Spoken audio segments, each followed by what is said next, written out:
సహజ యోగా పరిచయ కార్యక్రమం ప్రపంచవ్యాప్తంగా 140 దేశాల్లో ఈ సహజ యోగాన్ని పాటిస్తున్నారు. అందులో భాగంగా కరీంనగర్లో ప్రత్యేక కార్యక్రమం చేపట్టారు. ఈ సందర్భంగా ఈ సహజ యోగా ద్వారా శారీరక, మానసిక దైనందిన జీవితంలో ఎదురవుతున్న మానసిక ఒత్తిడుల నుండి విముక్తి కొరకు ఈ సహజ యోగాన్ని పరమ పూజ్య శ్రీ మాల్లోజ నిర్మలాదేవి 1970లో మే 5న ప్రపంచ మానవాళికి పరిచయం చేశారు. ఈ సహజ యోగా ధ్యానాన్ని కరీంనగర్ పట్టణంలో పరిచయం కొరకు మరియు ఆచరణాత్మకంగా నేర్పించడానికి హైదరాబాద్, నిజామాబాద్, కరీంనగర్ సహజ యోగా ట్రస్ట్ రాష్ట్ర కోఆర్డినేటర్ గౌరకృష్ణ ప్రసాద్, రాష్ట్ర committee member Shri Vinod Varma, senior సహవడి యోగి డాక్టర్ మంగారెడ్డి, కరీంనగర్ కోఆర్డినేటర్ రవీంద్ర పచారి, కరీంనగర్ మునందర్, సునీల్ తదితరులు పాల్గొన్నారు.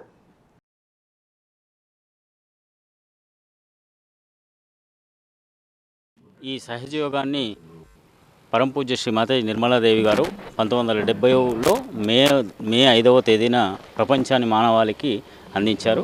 పరమపూజ్య శ్రీ మాతాజీ గారు 1970లోనే స్వయంగా MBBS కంప్లీట్ చేసి డాక్టర్ అయినటువంటి శ్రీ మాతాజీ ఈరోజు కంప్లీట్గా సహజ యోగాన్ని మానవాళికి రీసెర్చ్ చేసి మానవాళిపై వస్తున్నటువంటి మానసిక, శారీరక ఒత్తిడుల నుంచి విముక్తి చేయడానికి రీసెర్చ్ చేసి పరమపూజ్య శ్రీ మాతాజీ గారు 1970లో ఈ సహజ యోగాన్ని మానవాళికి అందించారు.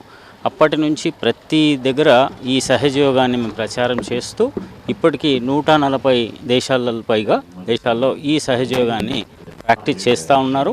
అందులో భాగంగానే ఈరోజు కరీంనగర్లో మళ్ళీ ఎన్నోసార్లు మేము ఈ ప్రచార కార్యక్రమాన్ని నిర్వహించి ఎన్నో సభలు నిర్వహించున్నాం.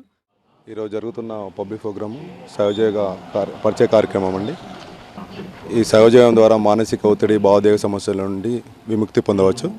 కావున కరీంనగర్ ప్రజలందరూ ఈ ధ్యాన కార్యక్రమాన్ని వినియోగించుకోవాలని కోరుతున్నాం. శ్రీ విద్యానికేతన్ హై స్కూల్, వాయిలాలపల్లి, కరీంనగర్లో జరుగుతుంది.